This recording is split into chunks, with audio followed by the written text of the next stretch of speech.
this was actually the reason why I stopped. I was so proud of myself, and I want to say this, because I was proud of myself. I get really emotional now, but the biggest achievement that I have achieved is that I can be on the top for a long time. Ball across to Dylan Nahi, double in flight. Oh, what a start! Into the net. She does it again. Yes. And Magdeburg are the champions of Europe. For something here, she has a game. Across the keeper. What a comeback!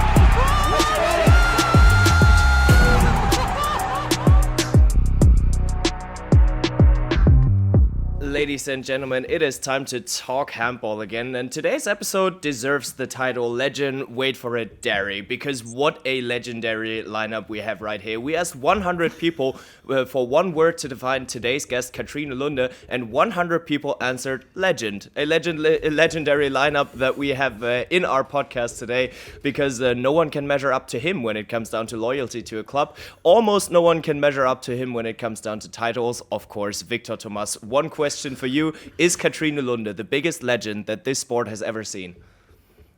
Yes, in terms of titles, in terms of probably appearances, and in terms of being such an important player for your team and national team. If not the biggest, one of the biggest, without any doubt. But it makes me a little bit nervous you to introduce me telling about my titles with Katrine here, and it's a little bit embarrassing, but it's okay. I like it anyway, my friend. I would have never thought that we could get you intimidated when it comes down to titles, man. Man, I said before the interview, I went to hairdresser today just to look fresh for Katrine, because it's a talk that I was wishing a lot to have. She is, one of the biggest names in handball history, I would dare to say. 100% agreeing here, and you're doing just fine with your looks. You're looking super fresh, just ready to go out on the court.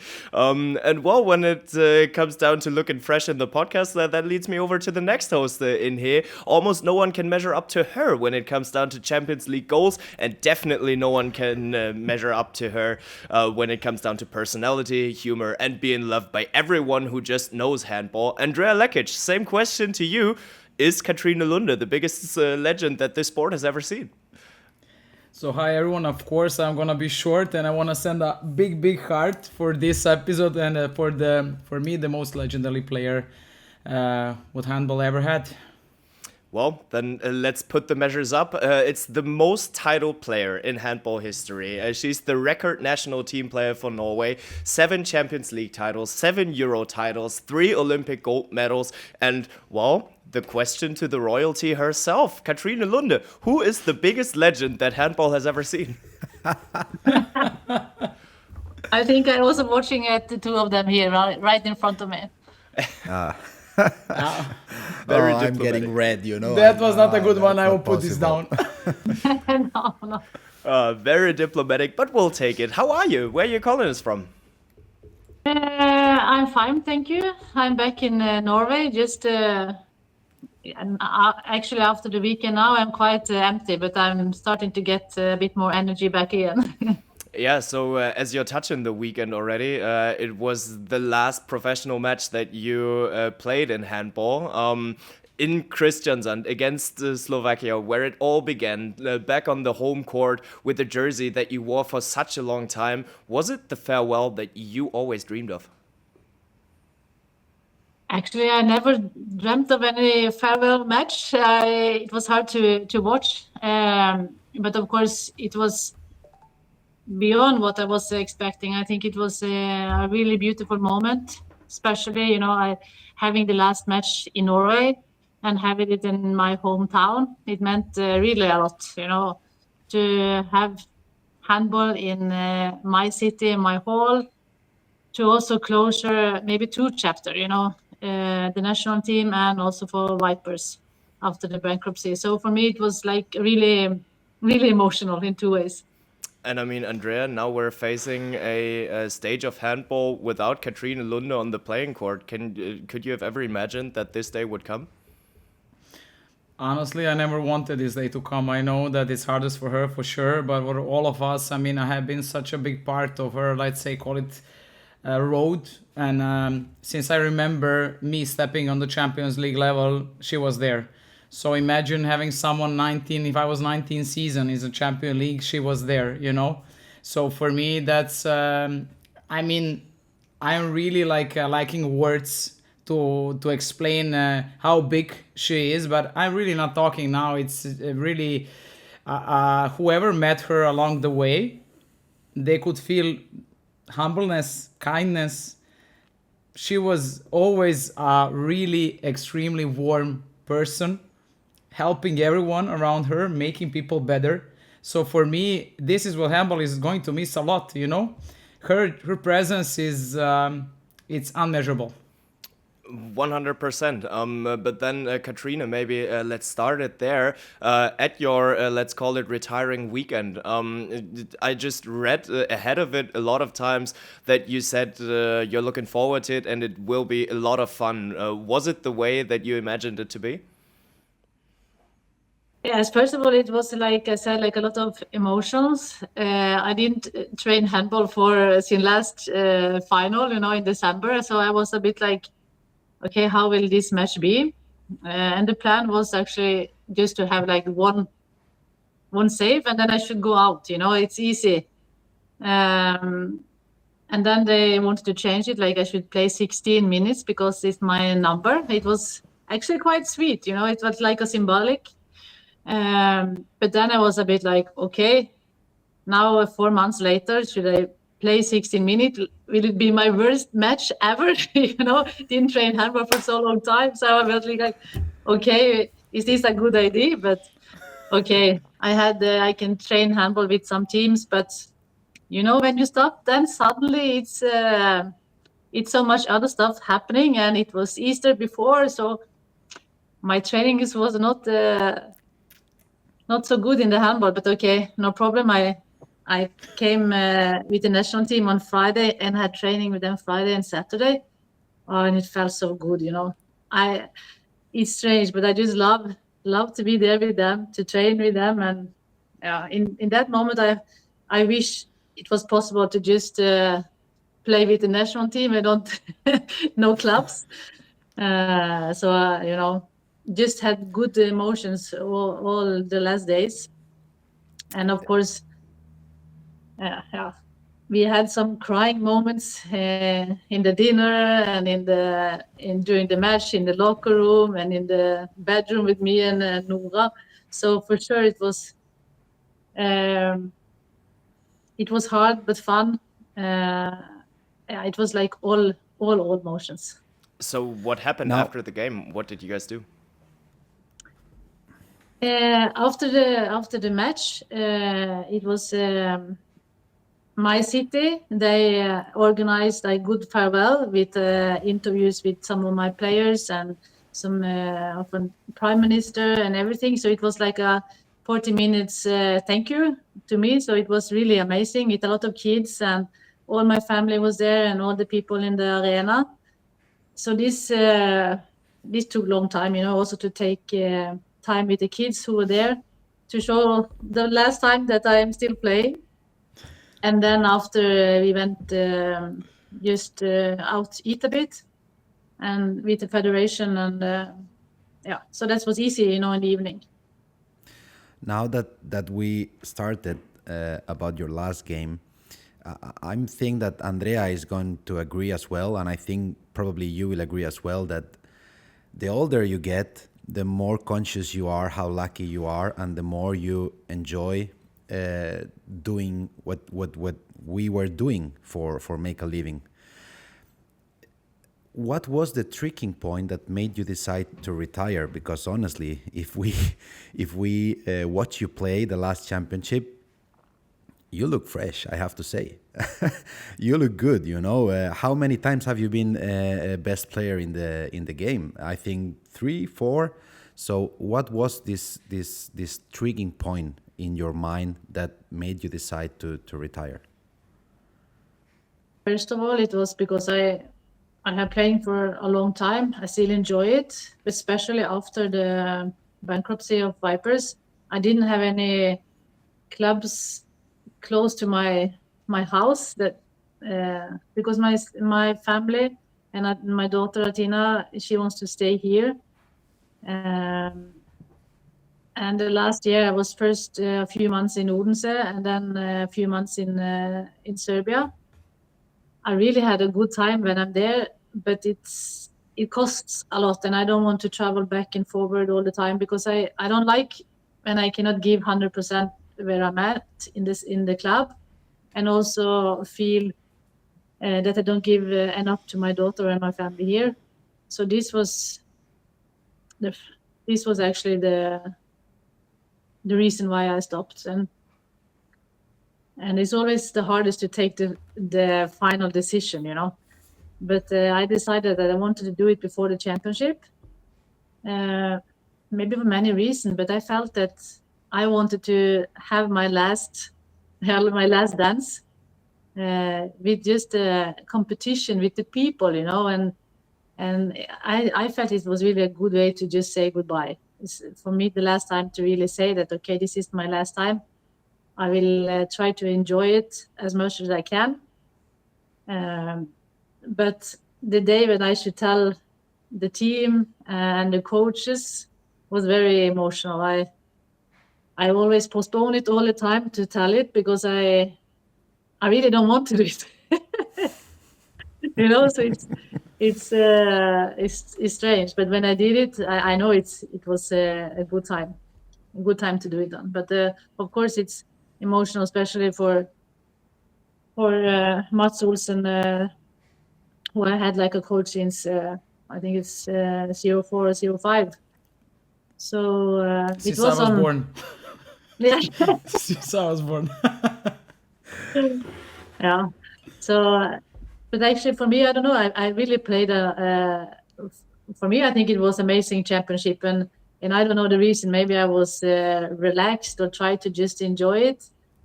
But I think actually it was one of my best championships. So in this way, I have to say that I was so proud of myself, and I want to say this, you know, because I was proud of myself that I can still play a good championship when I'm so old, you know, so old, but in the handball world, and also because my years was 3 different clubs and 3 different levels, but yeah, I think it was a good choice that I did that last year. So it ended in a perfect way to end. Can I just say something? You know how many times you will hear from Katrine Lunde, I'm proud of myself. This is my first time I ever hear it. And we know each other for many, many years. And I'm so happy that she said it. Yeah, I swear. Yeah, There is a couple of medals that she should be proud of. Yeah, I mean, not many. yeah, just 1 or 2, something in that direction. But as you just said, it was a tough moment to tell it to your teammates and tell it to your coach. In what surrounding did you do it, and how did they react? For the girls, some of them knew a bit, you know, that I was maybe planning, but I think for the coaches, it was the last training before we go to the championship, because we were first in Norway. It was the last training, and the 2 coaches was in the bus, and I just said for them before they go into the hotel, like, I just have to tell you something. So it's like I waited for the last moment because, okay, no, I have to do it now. If not, it's too late. I cannot do it before the championship. So it was a bit like, I think it was a bit, maybe not perfect timing for them, but it was, yeah, I was just delaying it all the time. So it was in the bus with, yeah. Now, did you now realize that it's over? That you don't have to wake up in the morning, go to training to prepare yourself, you can have maybe this kanelbolle in the morning that you shouldn't have. Eat. Did you realize about that? I don't know actually, because I think that we live I lived a quite amazing life. I still every morning I wake up, take it easy, being my daughter, bring her to school, go to train, come back, rest again, and then it's like it's so good life. I can get all what I want, and I still now I don't have a regular job yet, so I still try to do a bit the same, but it's not so easy to go down and do my fitness anymore, for sure. Yo, it's so much harder. Welcome to the club. Yes. I try to make some good routine now, but it's not good. You know what is good? It's still time for a warm clothes. You still have some time when the summer hits. Yeah, that is true. It's actually the one thing whenever I'm talking to athletes from whatever sports, they're like, yeah, well, the best thing about being an athlete, I'm done with my sports when I come from work. Yeah, welcome to the regular life of an everyday person. But then let's look back to the World Championship, because it was a special one. But especially knowing this will be my last tournament match. Before the final, how did it feel inside you? Yeah, how were your emotions going into the final? For every match, I'm quite in my bubble, so it was actually not too much different, because I need to be so focused to all the championship. It's like really exhausting, and I know this is just my way to handle everything, to be focused when I'm going to play. So these thoughts are not coming in there yet. It's actually just after the match I realize, and then I can take in the feelings. So, but of course I have to work harder this championship to keep in my box, because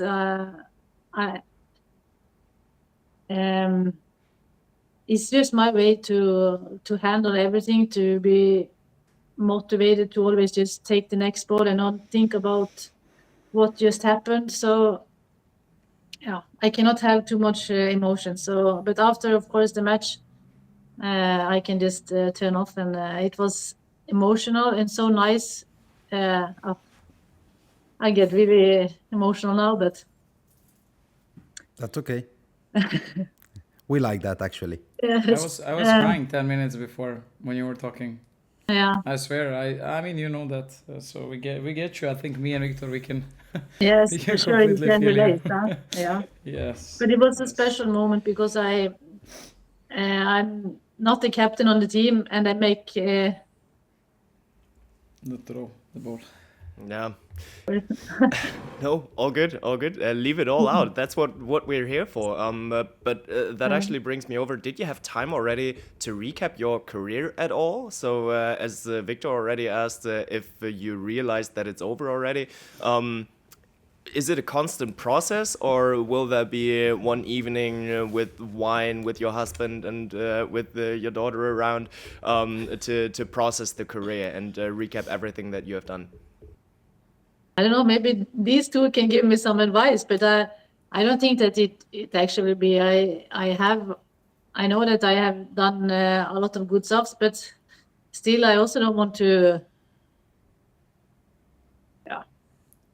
think about it too much, but but I know that if I want to have some good feelings and be proud of myself, I can find the pictures, I can find the medals, I can go into the YouTube and whatever. But I don't know. People are gonna remind you. People are gonna remind you.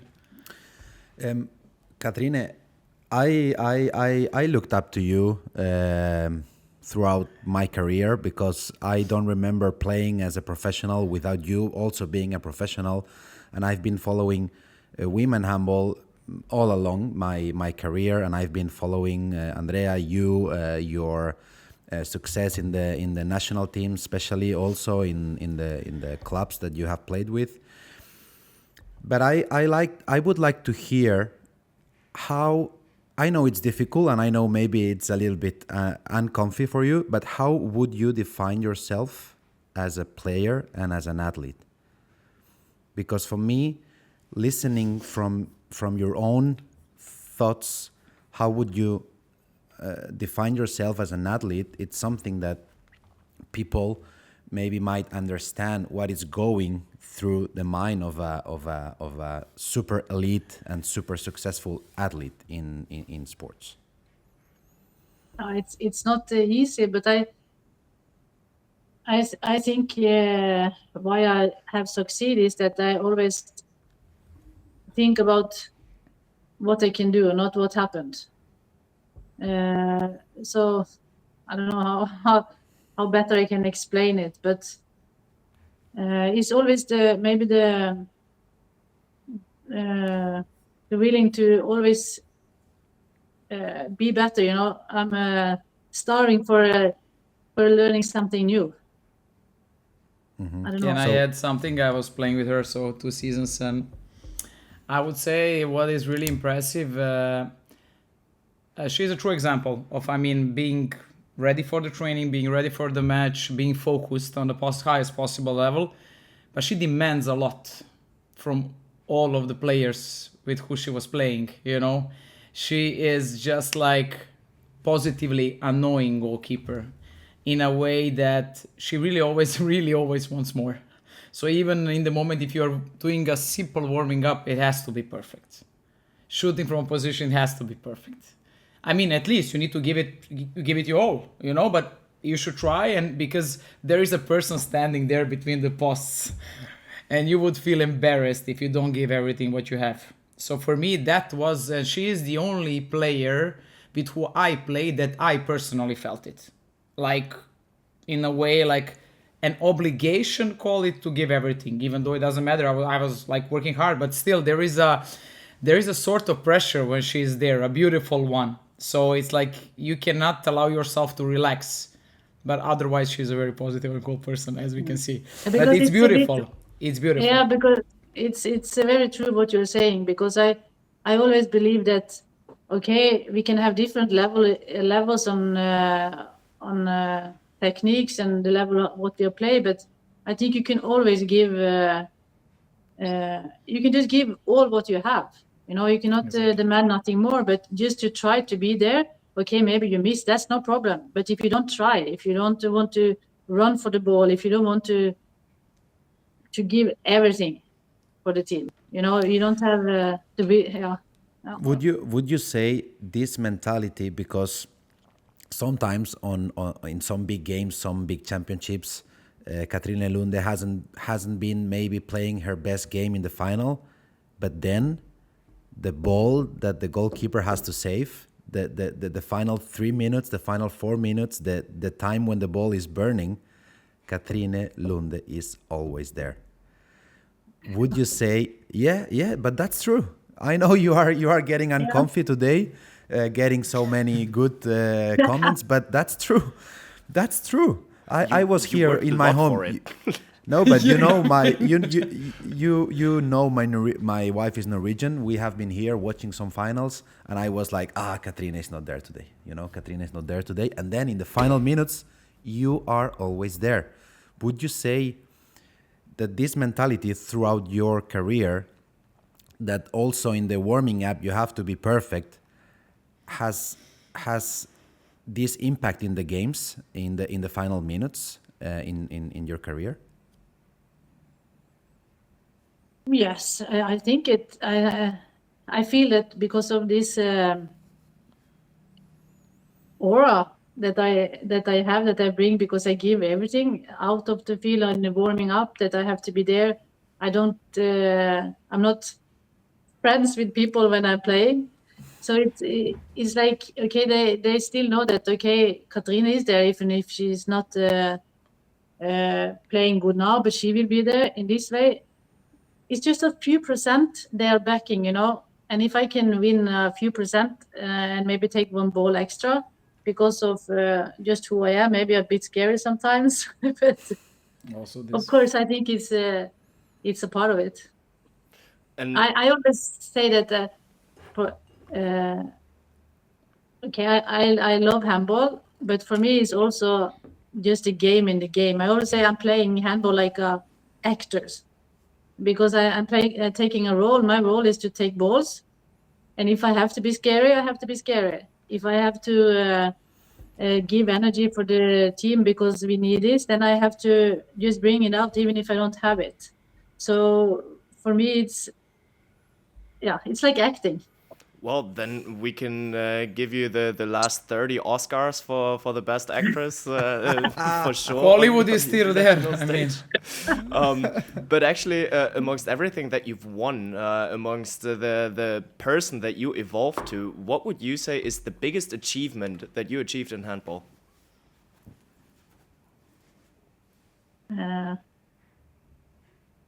The biggest achievement that I have achieved is that I can be on the top for a long time. This is what I'm most proud of. Because also, you know, that that's for me personal. I know that I have to have a team to win medals, but still I feel that I have been giving top for so many years, and okay, they can be a bit up and down, but this I'm mostly proud of. Right. we don't usually ask these athletes, but did you have any doubts throughout your career? Any uncertainties? Any discomfort? What Yes, was of the course, trickiest? of course Yeah, I have what was the trickiest moment? Even I don't know that, for example. We know each other for so many years. No, but it has been up and down. It has been times that I didn't believe too much in myself. But yeah, it has also been times that I was not called in for the national team in the championship. So of course this is that's hurting. But what can you do? You'd have to try to be better next time. So before and around my pregnancy, I was not in the perfect shape. So it was more doubt there in this time. Was there like one trick that helped you get over it?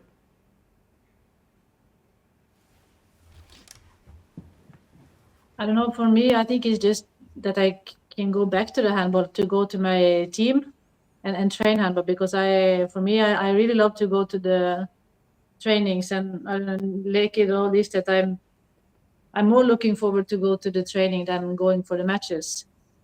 So there is what I get my motivation and my power when I'm there. And you did get quite some teammates over the course of time. One could put it like that. You had 8 career stations. Amongst them, there are the biggest teams in the world. What transfer did you get the most excited for? So, which one did you look forward to the most? Oh, that's a hard one. Yeah. Not going easy on you. Yeah. That's why he is the only journalist in the room, you know. Maybe it was the transfer from Aalborg DH to Viborg in Denmark, because I had a really good time in Aalborg the 3 first years. But when you go to Viborg for the first time, this was a club with ambition in the Champions League and everything. So this was maybe the biggest one. Mm-hmm. And well, leaving a club never is easy, I assume. But then on the other side, it was 3 years later that you still decided to leave Viborg again after 2 Champions League titles in a row. So how difficult was that to turn your back on it, and how did it happen? It was mostly hard because I was thinking about myself, not because me and my sister always been together, you know. And this time I was a bit egocentrical, so I choose to go to Gjør, and she also have another good club. So it was not, but it was a bit different. And the reason also was because we had some issues in Viborg. They had not so good financial, and we were not. It has been a really great time, but I think it was just a time of moving. And how were the talks with Gjør? So who reached out to you, and when was it clear to you that you are gonna go to the most storied club that there is in women's handball? Yeah. How I recall this one is that, like, me and my agent, we spoke together. Like he asked me, like, where do you want to go? And I was thinking because first time I played against a girl was in my team back here in Norway, Våg, and I always been like very looking that way. So I said I would like to play for a girl, and then I think we reached out and asked if it's how this will be for them. But that's crazy, you know. That is the player that actually is reaching out the club. But how can you imagine in Gear, the sports director on that moment? Hey, hello, I'm the agent of Katrine Lunde. Do you have a spot for her in the team? But wait, I have one question. They still didn't win the Champions League until that moment. So she was, as you said, that's also crazy, even more crazier, no? Because they never won it. Yeah, no, but they never won it, and you won it. So it was like, I'm gonna go for the club, you know, and they never won it. So that's also interesting part. Yeah, they had good goalkeeper there also, Paulinger, and yes. But I think it was I wanted to try something new, and it was not easy to see where to go.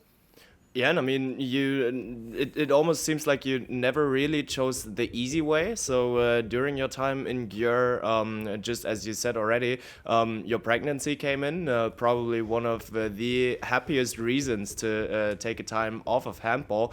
But was it for you always clear that you were going to come back? Because back in those days, you were 34. So looking back at it, still super young, but still for a regular handball player, that would be an age where you would be like, well, I might consider not coming back to the biggest stage. No, actually, that was not on my mind. I was planning to continue. And the reason is maybe because we have experience in the national team that is possible. You know, they build up so you can be pregnant and you can continue after. You can bring your baby and your nanny there with the national team. So for me, I didn't. It was not like an end stop with the handball just because you're pregnant.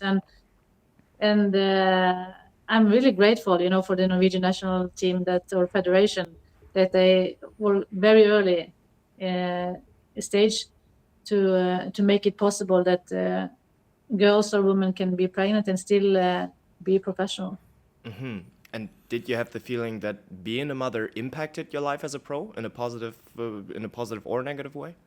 I wanted to do the same question. Exactly. I would say that's a not smart question from women's point of view. I will tell you, the first month is not so easy. Hard, yes. But of course, it's something special.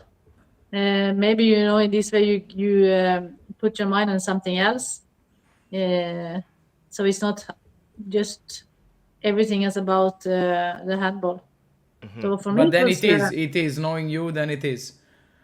It's not, but it is. Then at the end, like the level of your focus, I do believe it was untouched in the period of time, or the performance went lower. No, I don't know actually, but no, I was fast. I was fast back after the pregnancy, Yes. After the when she was born. But I should maybe be a bit more sharper than I was the time after. It's still okay.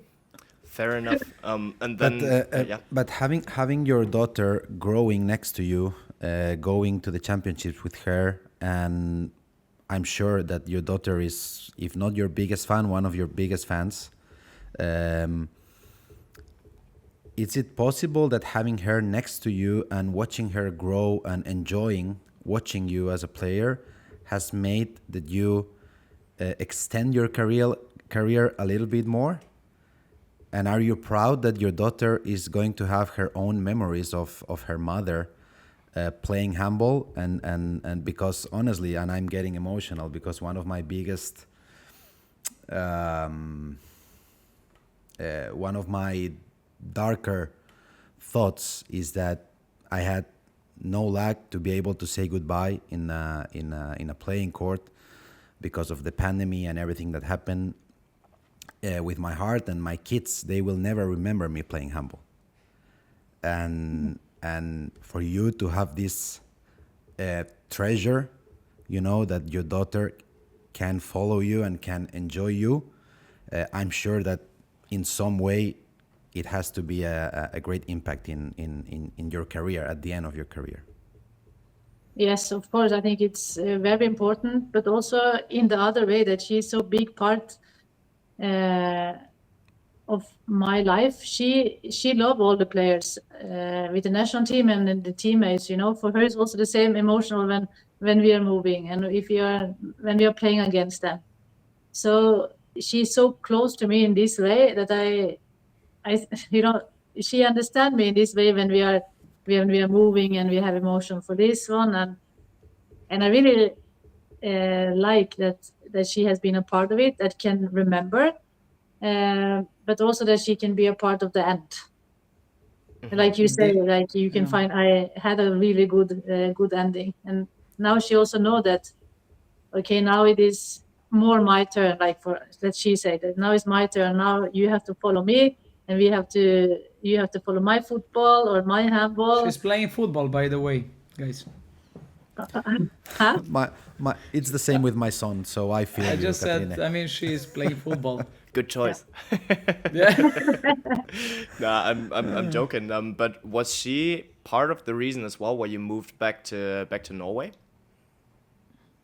Yes, she was. I felt that it was time to go a bit home, maybe step a bit down. Vipers was still playing good in the Norwegian league, so I was thinking it was good to step down. Atina can be more with her family, and Nicola also had a job here then. So yes, it was time to step down a bit, but Yeah. But this didn't happen. I mean, that says everything about the sports person Katrine Lunde, that stepping down means winning 3 Champions League titles in a row with Vipers Kristiansand. Could you ever imagine that your second stint at Vipers would be as successful as it ended up? No. It's crazy, you know, to still think about it, that we did so good. Okay, we had good players, and also in the end we had amazing players. But I think it was coming back to Norway with the stability, and we had a good team. You know, and everybody was like, okay, they don't have perfect players.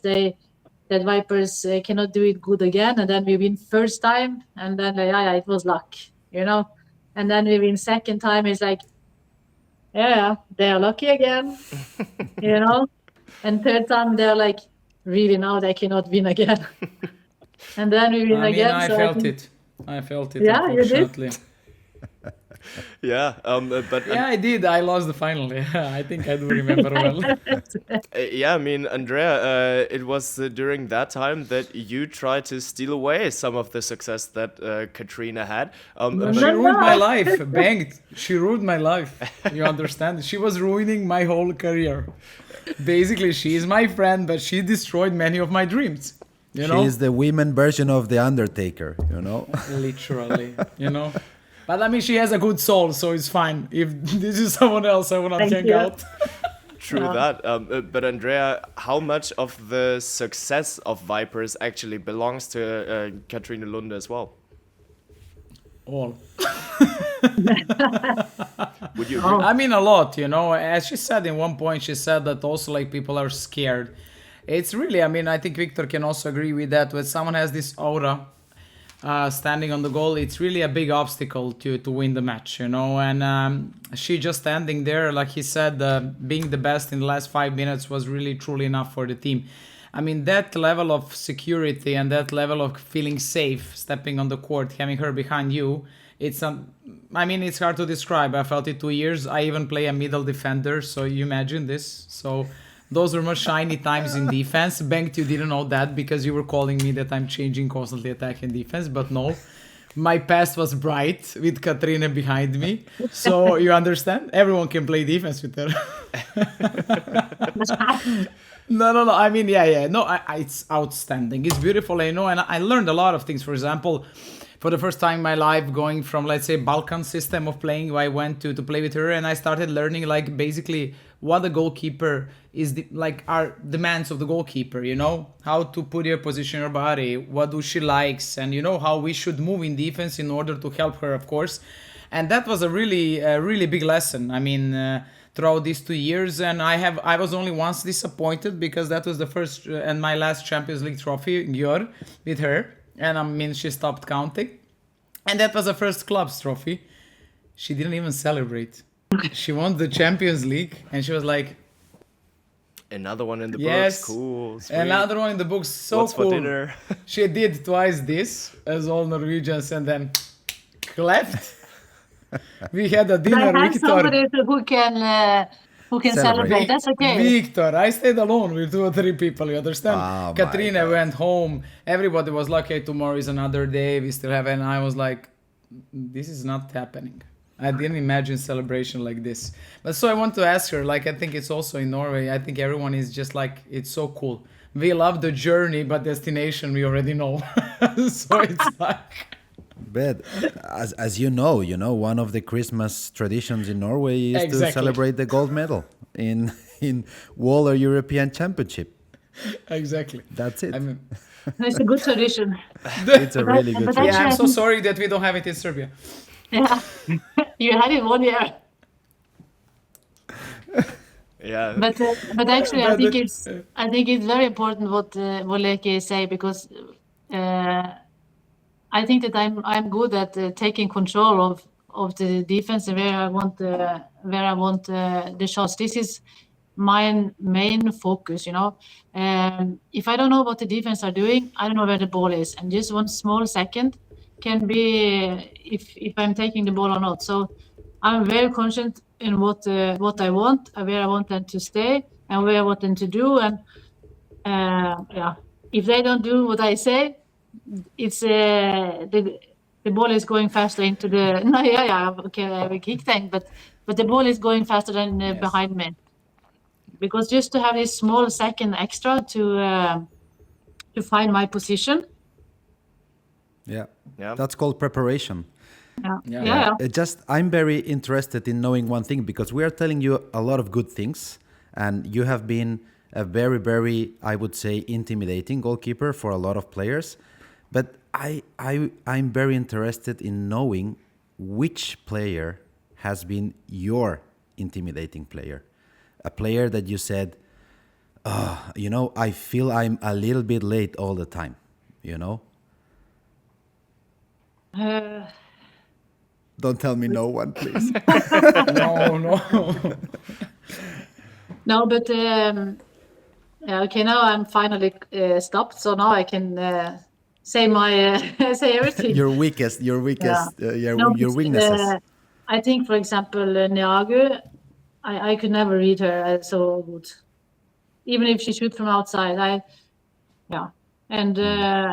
And I also believe that our Bojana Popovic, she was an amazing player. It was not easy, you know. When she shoot with a spin on the ball, so even if you catch it, it's going in. So small stuff like this. Maybe they are, if I should choose 2. Did you ever feel disappointed by Andrea there in defense? No, come on. I mean, Next question. Enough of your answer I for will me. just No. block you. I will No, block no. you on all my networks and connections. No. But Aleka is an amazing player, so it's always like this. I can tell her, and she did it. Yeah. That is good. We are not always that successful with Lekic, but that's a different topic. About my network.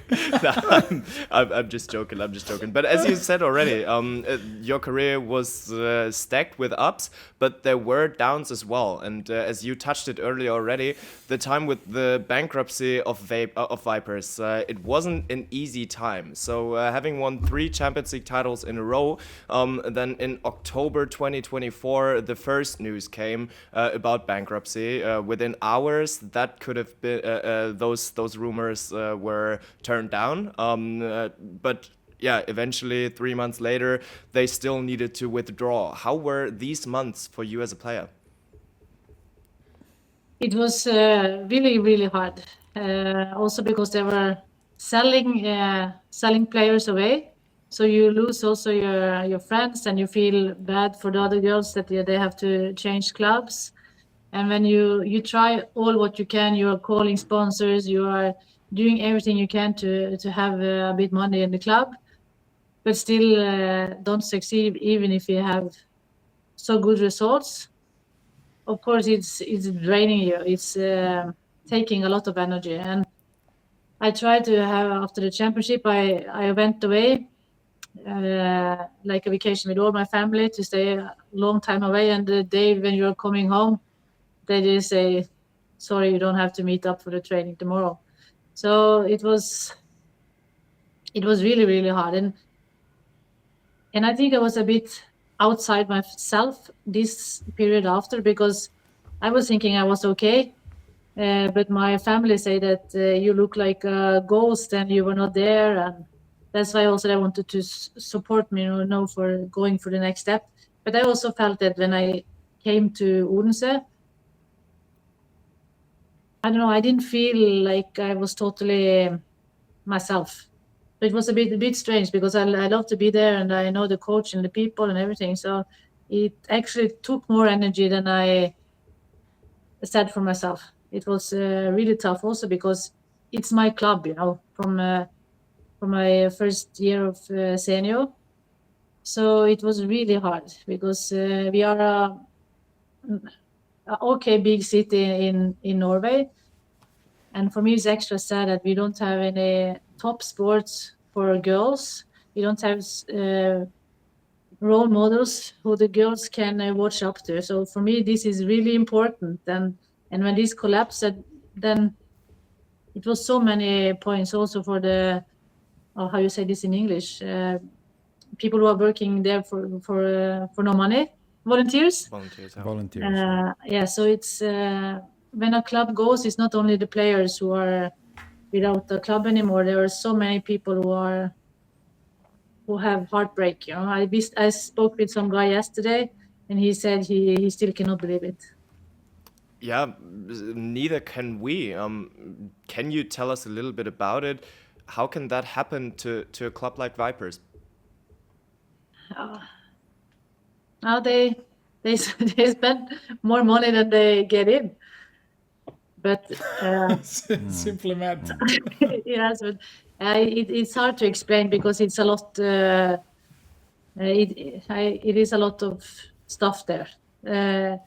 Yeah, I don't want to say something that is not Yeah. the good way to say it. So it's hard to say. Yeah, all But good. can I have one question? It's a question about before coming to Belgrade. Did you have any, it's a friend-based question. In the moment when you got an offer from a Red Star, how was that? That was the let's call it maybe a last club in your career. But before that, did you have any opinion about playing anywhere else than in Norway? No, I was thinking that the summer it was that I was finished. I didn't want to play anymore. And you wanted to do some farewell or something like that, if I'm right or wrong? But then I was thinking it was What you I gonna do? didn't have anything. Yeah. I didn't think, but I first when I get the question if they can speak with me, the Vesta, and then I was like, oh, do I have to? Like, it's not point to speak. And then I said, okay, I can speak with them. And then it was very interesting. And then I first turned down, and then I was regretting a bit.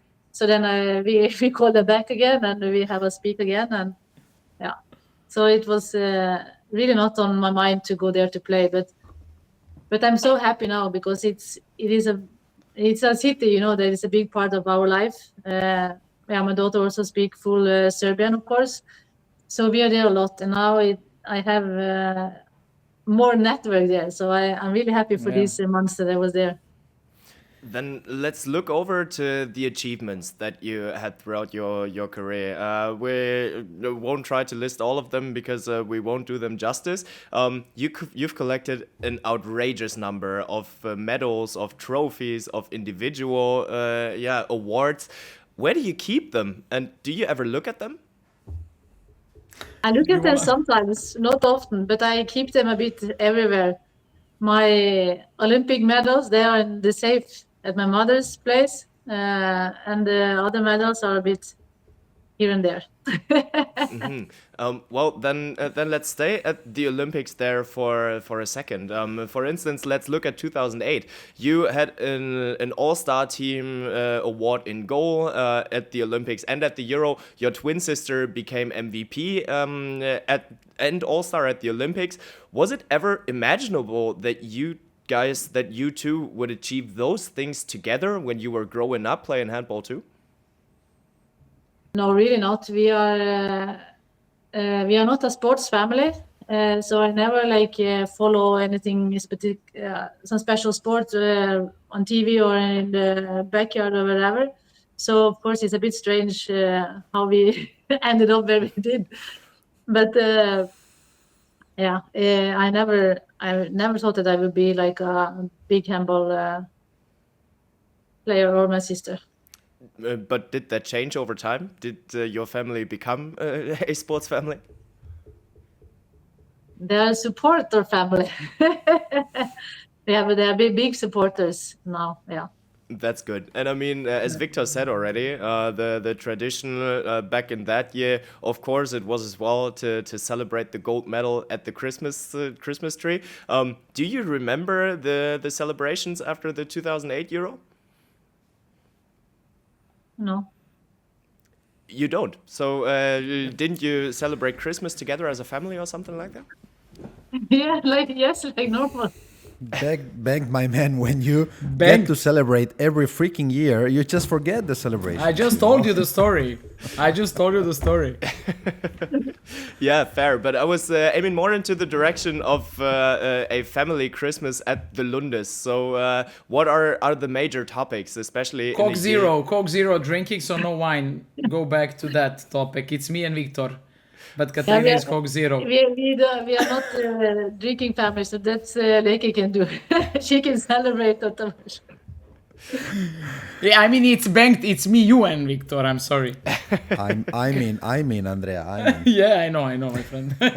Yeah, fair enough. But then among all those medals, there are 7 golden Champions League medals, the most in history. Give us a guide. How do you win the EHF Champions League? I have the big motivation to be better. I also Yeah. had it. You, Victor. No, This but is not the guideline. but It's it- important also to be on a good team, you know? Of Choose your right yes. team.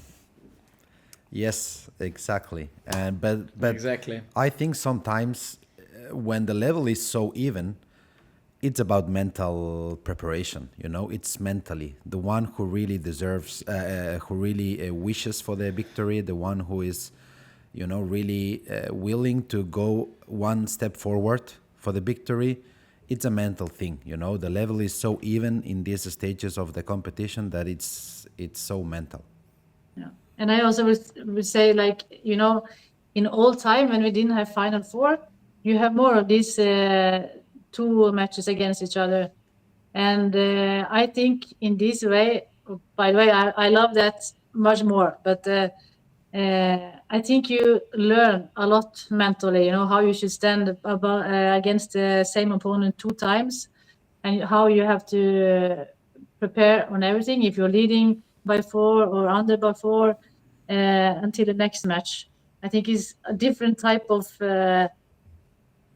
game management. Like it's. I agree. I really I loved it more than I do Final Four. But I see that the Final Four now it's very special. You know, you have the same weekend and good for the supporters and everything. But it's a different mental game before. And well, with everything that you have won over such a long course of time, with everybody just being used to handball, being linked with Katrine Lunde, yeah, we gotta ask the question: have we seen the last match of Katrine Lunde ever? You can ask. I did. Yes, I think so. Yes. Okay. You never know. You never know. I honestly don't trust in this, but okay, that's my thing. Yeah, but I mean, still. It's not even Lekic do come back, then I can think about But it. we can play together for veterans. I hope we're gonna have We some can. tournament in Spain. That would be cool. For example, Victor could organize it. I made everything now. Forget about money. Yeah, we only have. No, it's fine. We don't need good it. We can ham, go for Spanish padel ham, also. good food, sun. And that's it. That's all we Good. have to offer. That's All enough. what we need. Well, and I mean, EHF media tournament always needs a good goalkeeper there too. So the Also, last Katrine time, should start playing paddle. That's also not a bad option. Now she can do it. No. fair Yes, enough. I can play paddle, yeah. Yeah, Yeah. true that. But still, I like that. Yeah. just around your last match that we have, Son, you had an interview with the IHF where you said that you won't turn your back on handball. So, what are your plans? How's it going on with Katrine Lunde? It's going good. I love the sport and I love to be in the environment with all these nice people. So I would love to work with especially goalkeepers. I love this work. Now I'm working in this local club here, and it will probably be something more. But I don't know exactly yet. And I would like to be a part of it. And also, I'm working with her playground together with Lekic, and I really like that to work with having more women. Also in the sport in all different sections. So we have a lot to work on. So, what are your goals, especially with the Her Playground program? Maybe you can describe us your role a little bit and what you want to achieve with it. First of all, it's like a kind of information platform, and a platform we are like role models for. It's a lot of information, especially for the girls, different topics, and I also we are working so the girls can see different opportunities also in the sport after they play handball in different type of roles. Yes, like it is something more that you want to. I mean, we Saying try to this- explain them how does the professional of life of an athlete looks like, and what are the obstacles, and also what are the beautiful things they're gonna meet along the way. I mean, basically explaining them our path and maybe what they could maybe get an idea of doing different than us, and just like being also good in school, being good in handball in the same time. So everything is really possible with a lot of good information. So I would call it like that. That's why, as Katrina said, it's important to have a good role models. I think that's a good path. For every athlete, young especially. Jan, I mean, Katrina, you see some role models just around you, as well, for instance, Lekic, after her career, she started working with the federation. Your sister is a youth coach for Norway. Is coaching something that seems attractive to you? Yes, but not like a head coach. I will still only work with with goalkeepers or defense or like this. So in one kind of role, yes, I really like to be in this way, working with players. All right, that at least leaves us with the good feeling that we don't have to say goodbye to you for long on the biggest stage. So, well, what we can confirm as well is that you are shooting a documentary with the EHF together with Infront, with Infront. That is probably gonna be released by the end of the year. So we are highly looking forward to getting some insights there. And with that, we almost need to close it down. Victor, some closing appreciative words on Katrine and her career. Well, just thank you for everything you have done. I think that you have been a role model not only for girls, also for boys and all the kids that have played handball. One of the things I loved the most about you is that you have been always a very important player for your teams, for the national team. But as we could see in the last game, in this timeout when you were saying goodbye, that you don't like to be the focus of the attention that much, and you have always been the focus of the attention in the goal, but with your medal in your neck, we always have seen Katrine a little bit back, and you were already thinking about the next one.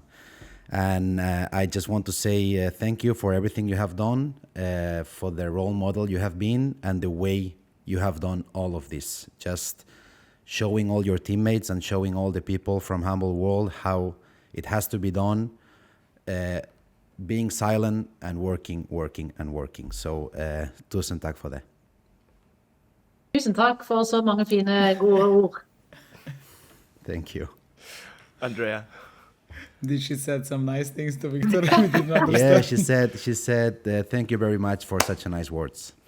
Yeah, for me, it's especially hard. For me, today is, no offense to the other people who were part of the show, the most beautiful episode that we ever did.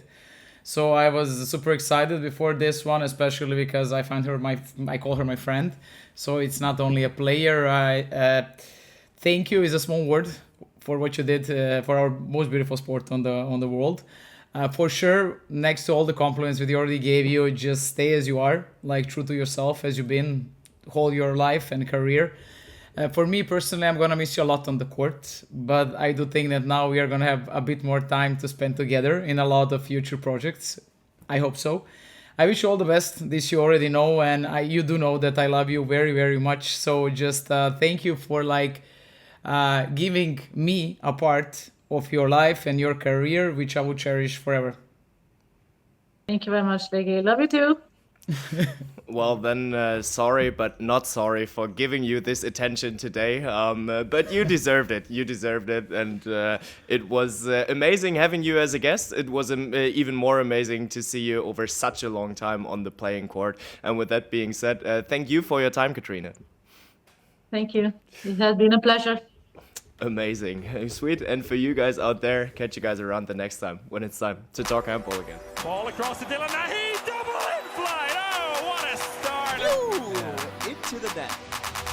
She does it again. Yes. Van Dijvenberg on the shot.